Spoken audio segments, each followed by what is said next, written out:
All right, the Detroit Lions just signed another important piece, and guess what?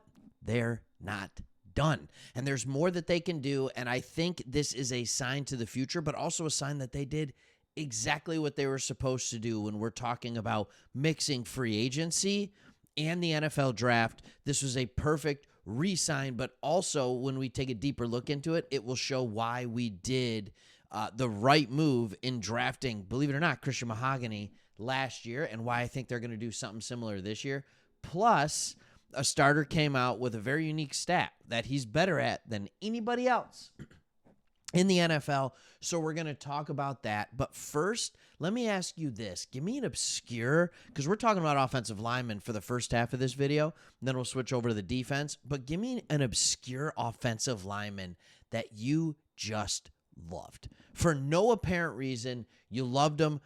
For the Detroit Lions. Hey, you could go with another team, I guess, but let's go with the Detroit Lions. Give me that obscure offensive lineman that you just love. These are some of the most fun conversations we get going.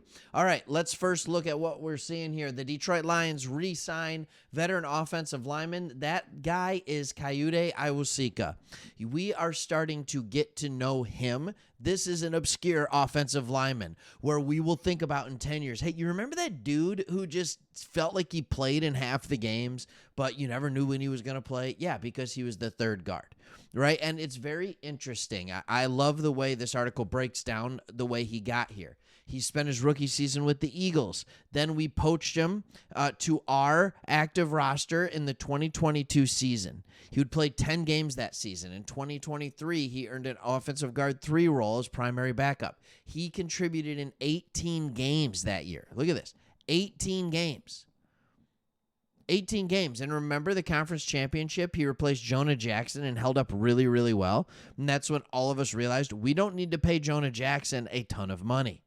Then in 2024, he was once again our top reserve guard. And then he also played in about 10 games. However, he was passed, this is true, by rookie Christian Mahogany. So let's talk about all this. Awosika is a good signing. Why is he a good signing? Well, he's a good signing because we need him as a third guard. We need depth on the interior. If you look at our guard room right now, our guard room is Christian Mahogany, Graham Glasgow, Michael Neese, and Muti. Okay? Awosika immediately becomes the third best player in that. Here's what I love about this signing. It's cheap, but it also shows that the draft process helps you. This is where you save salary cap. So you draft Christian Mahogany in the 6th round, which is what we did.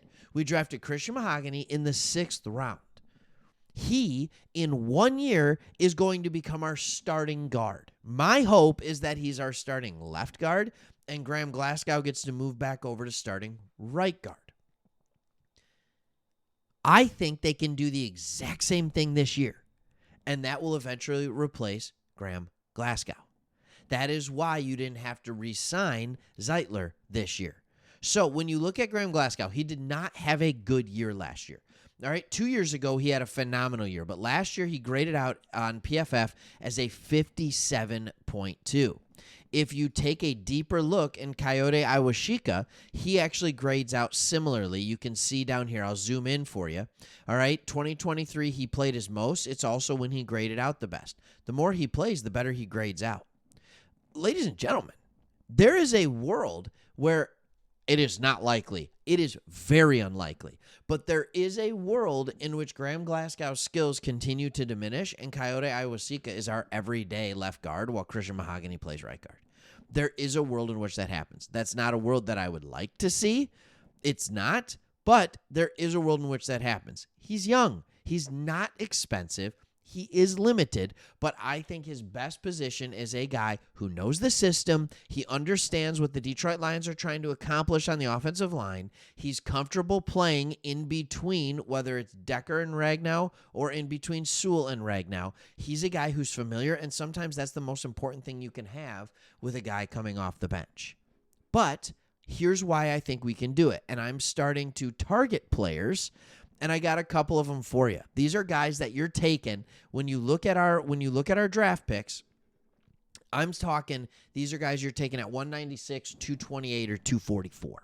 All right, let's talk about who we can take in those, and I have a couple of them for you. The first one is a guy, his name is Marcus Ware. All right, he is out of Montana State. Not anything special, but then when you go and you look at who he is, this is pretty impressive to me. I love this one. I understand he played at the FCS level. I do. But he allowed in 3 years, I just want to be clear, in 3 years, he allowed 8 pressures and 0 sacks. 8 pressures and 0 sacks. Now, I understand this is against significantly worse competition. I get it. I hear you. I feel it. But at the same time, are you kidding me with this? 0 sacks in 3 years. He's 6'4". He's 300 pounds. They're saying lack of arm length and lateral movement will get him into a scheme-oriented or, stuff like that. So we'll see. Maybe he struggles in that pulling guard type of situation.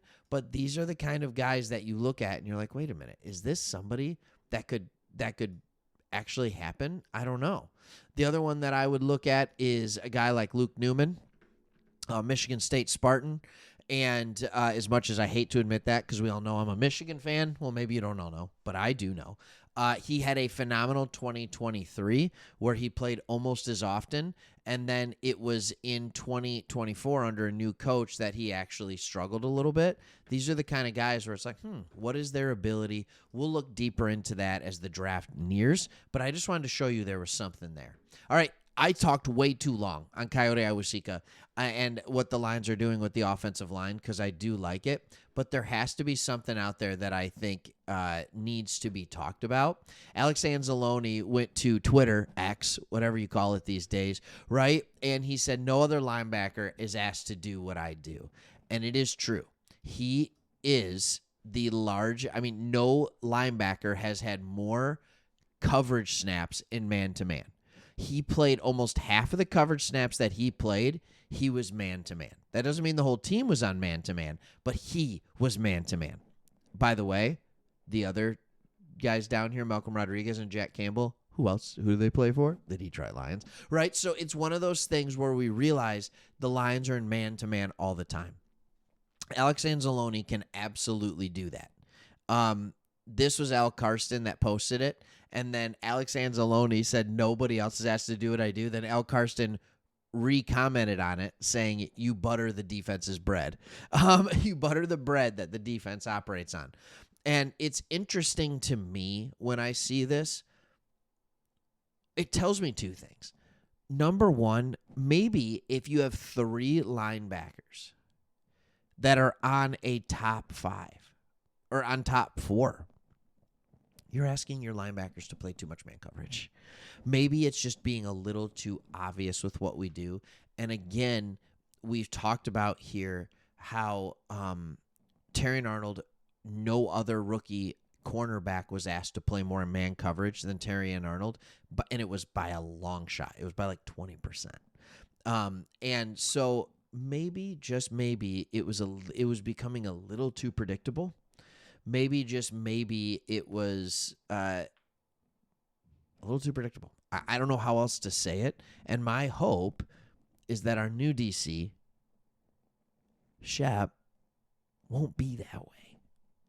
Maybe he'll mix it up a little bit more. He'll allow his linebackers to be a little more multiple, his corners to be a little more multiple, that he'll use the defensive front in a little bit different variety of ways.